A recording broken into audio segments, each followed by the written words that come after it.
Nous sommes effectivement aux côtés de notre frère, son Excellence, Monsieur le Président de la Transition, pour tout d'abord remercier son Excellence, exprimer notre gratitude, la gratitude du Conseil national pour la sauvegarde de la patrie, la gratitude du gouvernement et du peuple nigérien envers son Excellence, Monsieur le Président de la Transition et son gouvernement, envers l'ensemble du peuple burkinabé pour les soutiens multiples et multiformes qu'ils n'ont cessé d'apporter aux frères nigériens. Vous savez que le Niger, depuis le 26 juillet 2023, s'est retrouvé dans une situation particulière.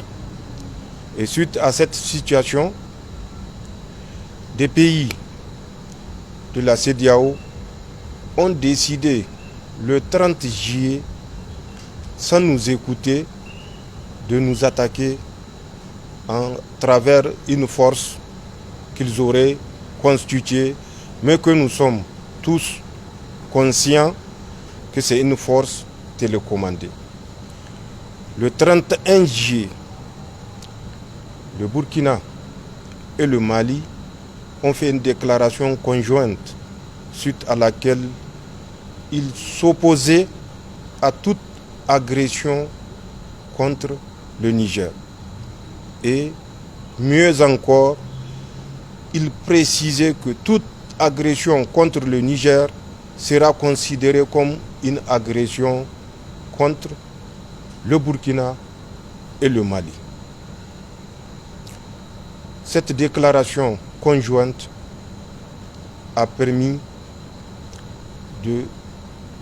d'adoucir certaines ardeurs et d'éviter que le territoire nigérien ne se transforme en champ de bataille.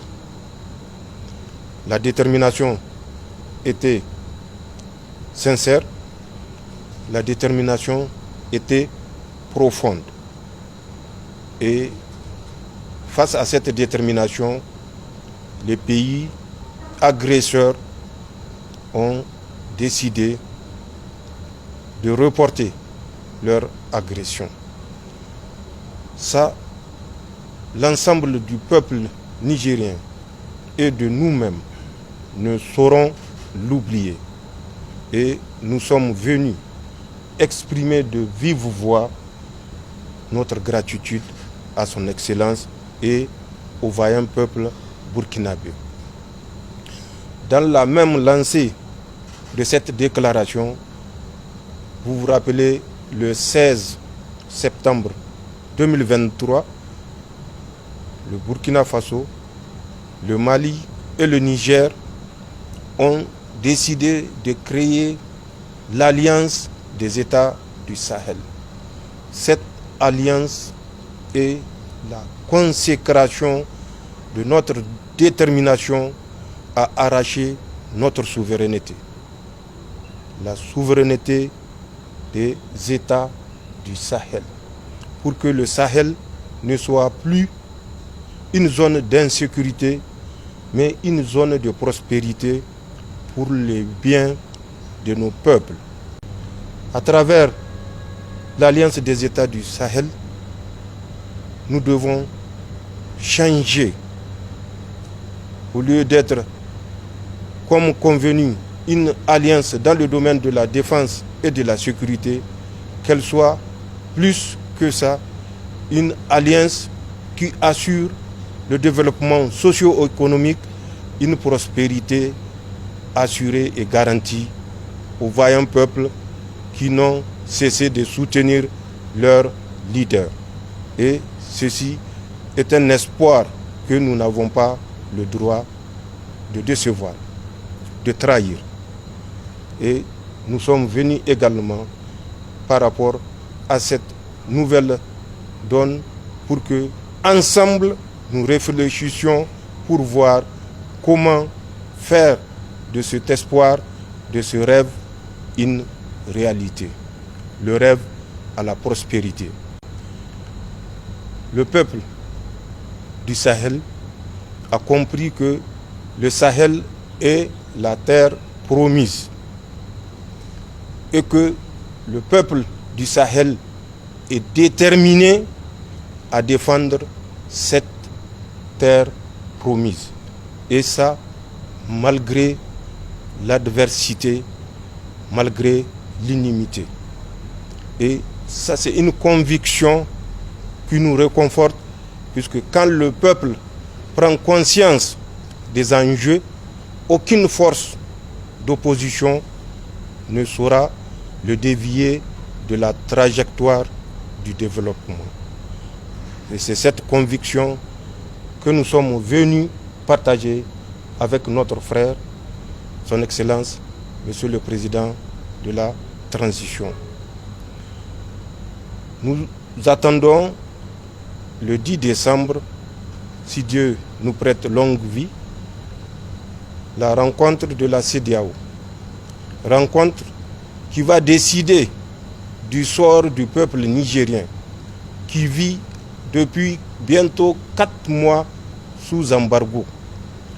Nous avons sollicité une fois de plus l'accompagnement et le soutien du peuple burkinabé.